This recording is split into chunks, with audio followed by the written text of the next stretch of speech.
Hi hello dear students, कैसे हैं आप लोग। उम्मीद करता हूं कि सब बेहतरीन होंगे।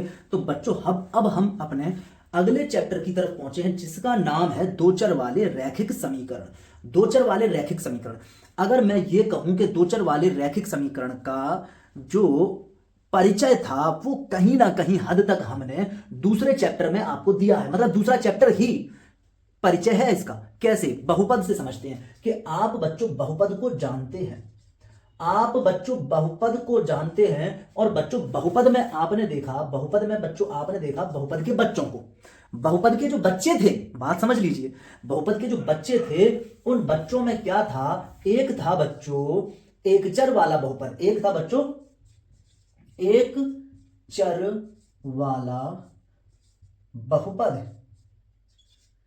एक चर वाला बहुपद। और एक था बच्चों एक चर वाला बहुपद। और एक था बच्चों दो चर वाला बहुपद। तीन चर वाले भी होते हैं, ऐसी बात नहीं है। एक चर वाला बहुपद बच्चों मतलब मैंने लिखा बच्चों 2x प्लस 3। मैंने लिखा बच्चों 2x square plus 5x plus 7। मैंने लिखा बच्चों 3x cube minus 7x square plus 5x minus 9। बच्चों यहां बच्चों आप देख रहे हैं कि जो चर है वो एक ही है, मतलब x पूरे में x। यहां पर भी बच्चों चर x है, एक ही है। यहां भी x, यहां भी x है, ठीक है। इसी तरह बच्चों यहां भी बच्चों x है, तीसरे में भी। अब मैं बच्चों यहां पर आपसे कहूं कि लिखा है 2x plus y, 2x plus Y, तो बच्चों यहां पर कितने चर हैं? यहां दो चर हैं। दो चर वाला बहुपद हुआ ये दो चर वाला बहुपद हुआ, ठीक है। थोड़ा सा देख लो, दो चर वाला, ठीक है, रैखिक रैखिक समीकरण। दो चर वाला रैखिक समीकरण। समीकरण हटा के मैंने कह दिया है अभी फिलहाल के लिए रैखिक बहुपद। रैखिक बहुपद, दो चर वाले रैखिक बहुपद।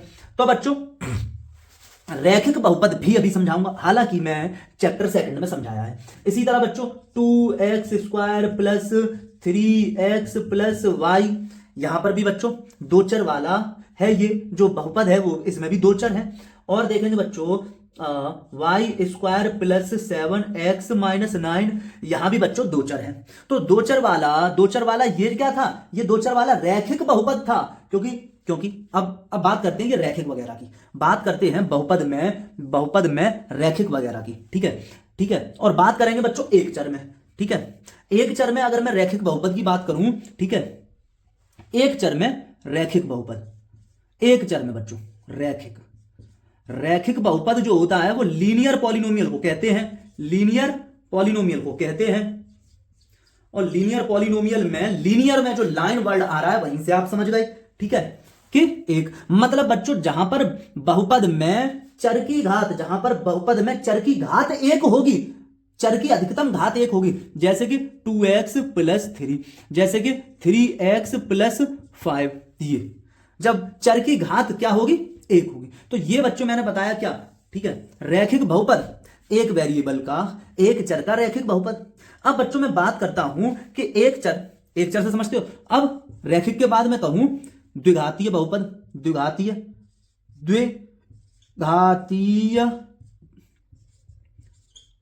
बहुपद, ठीक है। मतलब बच्चों क्वाड्रेटिक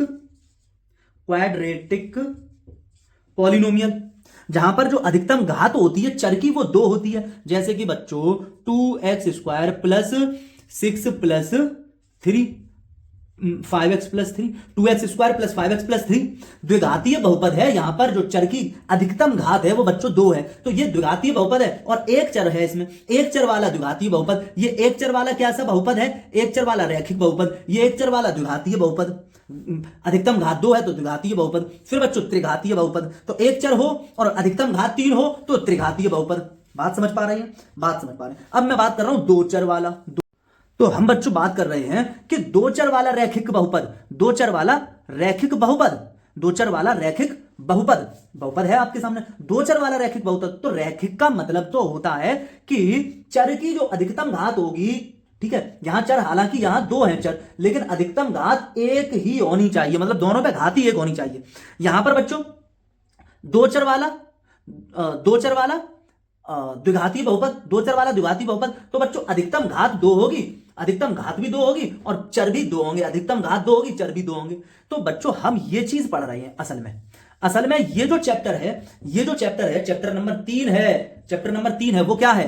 दो चर वाला रैखिक बहुपद। बात समझ पा रहे हैं? हाँ, ये जो आपके सामने लिखा हुआ है, ये है दो चर वाला रैखिक बहुपद, दो चर वाला रैखिक बहुपद बच्चों, ठीक है, दो चर वाला रैखिक बहुपद।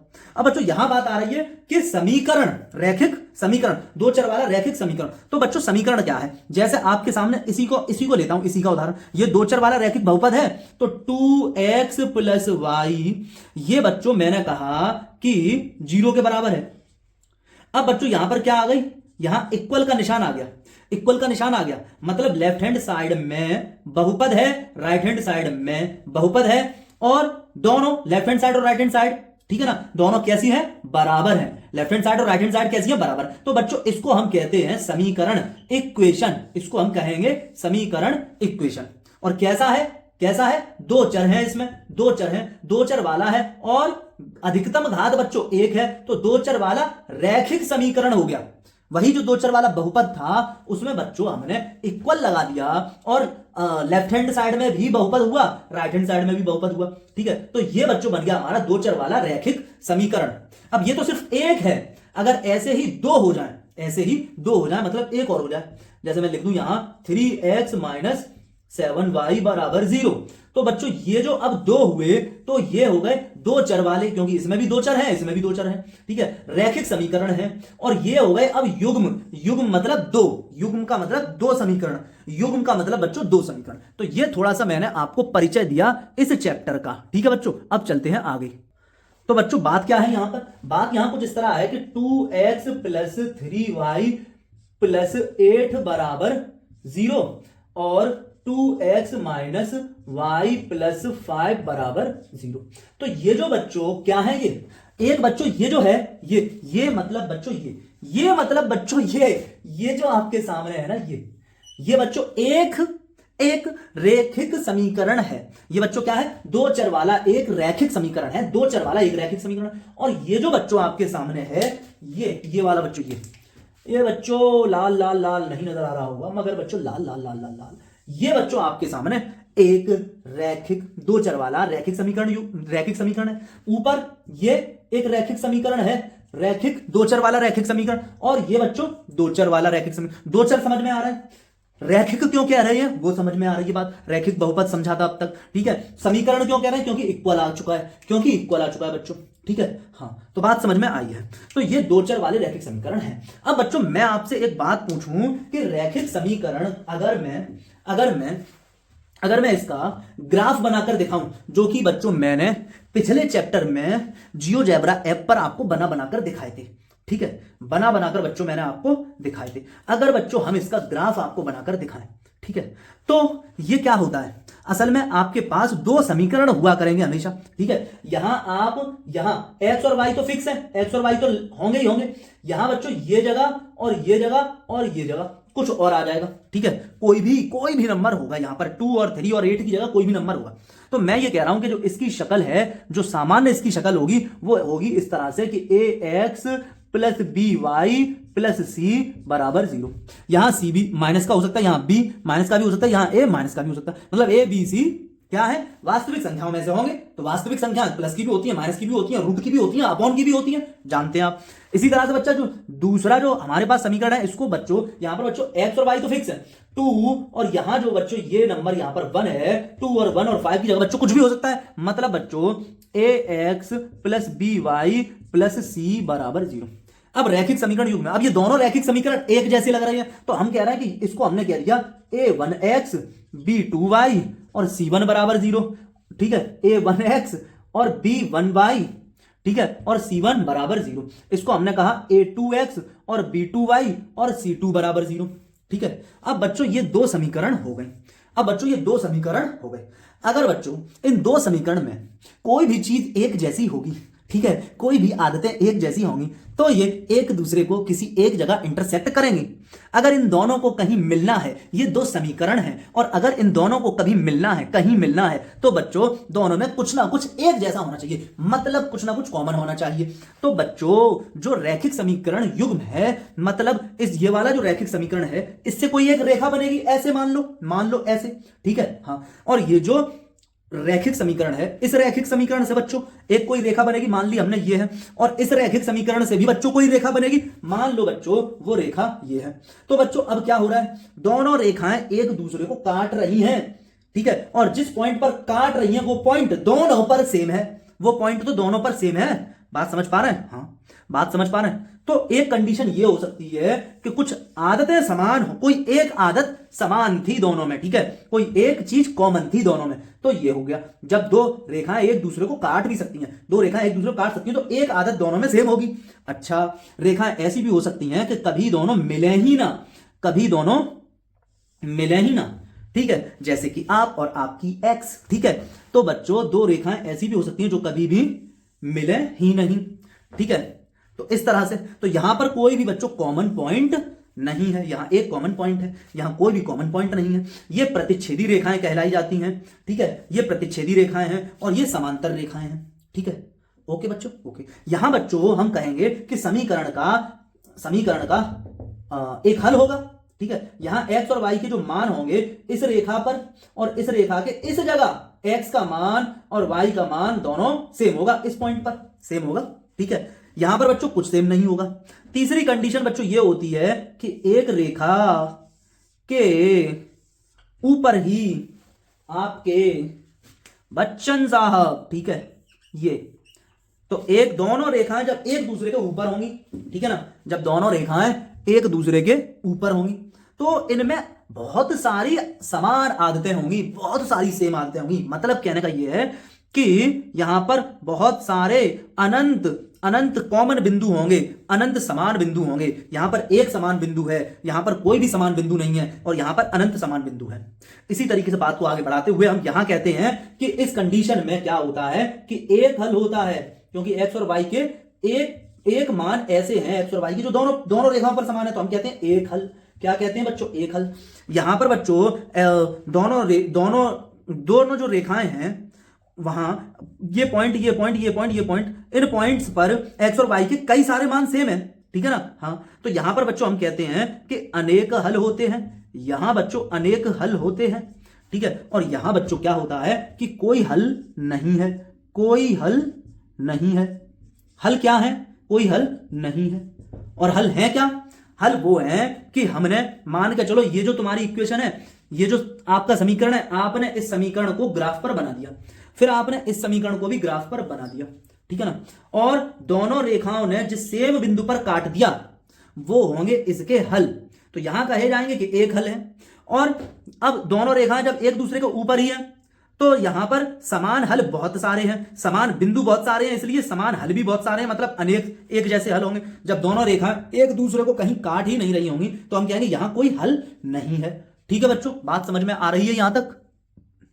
अब बच्चों ये बात आपकी समझ में आ रही होगी कि ये a1 क्या है? a1 x का गुणांक है। b1 क्या है? b1 y का गुणांक है। c1 क्या है? अचर पद है। इसी तरह से बच्चों यहां पर, अब बच्चों एक बात बताऊं कि अगर ये हल होंगे तो हम समीकरण देखते ही कैसे बता देंगे कि एक हल है या ये दोनों रेखाएं एक दूसरे को काट रही हैं? समीकरण देखते ही कैसे बता देंगे? तो बच्चों हमारे पास एक ट्रिक होगी। क्या ट्रिक होगी? वो ट्रिक ये होगी, ये देखो बच्चों, अगर a1 बटे a2, a1 में a2 का भाग करेंगे, कभी भी हम a1 में a2 का भाग करेंगे, और बच्चों हम b1 में b2 का भाग करेंगे। अगर ये भाग बराबर नहीं आए, हमने ये भाग किया और बराबर नहीं आए, और इस भाग को मैं क्या कह सकता हूं? अनुपात, मतलब a1 और a2 का अनुपात और b1 और b2 का अनुपात अगर बराबर नहीं है तो हम कहेंगे एक हल है, दोनों रेखाएं प्रतिच्छेदी हैं, ठीक है, प्रतिच्छेदी रेखाएं एक दूसरे को प्रतिच्छेद करती हैं, हम ये कहेंगे। अच्छा बच्चों, इसी तरीके से अगर अनेक हल वाली बात पर आ जाए हम, अनेक हल वाली बात पर अगर बच्चों हम आ जाएं तो इसमें क्या होगा कि a1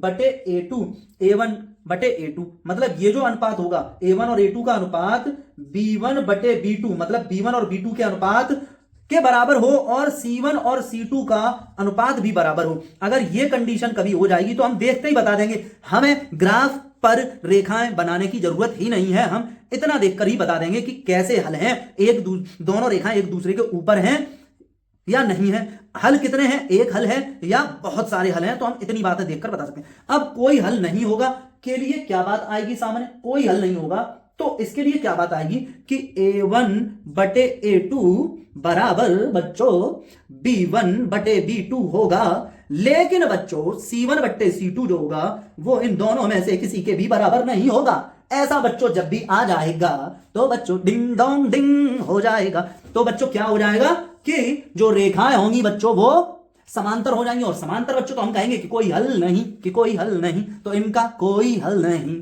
ठीक है बच्चों, इनका कोई भी हल नहीं होगा। ओके बच्चों, यहां तक बात समझ में आई? यहां तक तो दिमाग में घुसना ही पड़ेगा बच्चों, घुसना ही पड़ेगा। तो बच्चों आप अपनी स्क्रीन पर देख सकते हैं कि प्रश्नावली 3.1 आपकी स्टार्ट हो गई है और क्वेश्चन नंबर 1 के अंदर ही 2 पार्ट हैं और दोनों पार्ट इबारत वाले प्रश्न हैं। इसके अंदर इबारत वाले प्रश्न, इबारत जानते हैं भैया, वही है वर्ड्स प्रॉब्लम बोलते हैं अंग्रेजी में, इबारत वाले प्रश्न है ये। ठीक है, अंग्रेजी में इसको हम वर्ड्स प्रॉब्लम बोलते हैं। तो बच्चों यहां पर वो कह रहा है कि रैखिक समीकरण युग्म भी बनाने हैं, मतलब जो ये है 2x plus y plus equals to 3 और 3x minus 7y equals to 4, ये हमको बनाने हैं। ये जो मैं अब तक समझा रहा था ये हमको बनाने हैं। उसने हमको क्या दिया है, वर्ड्स प्रॉब्लम दी है।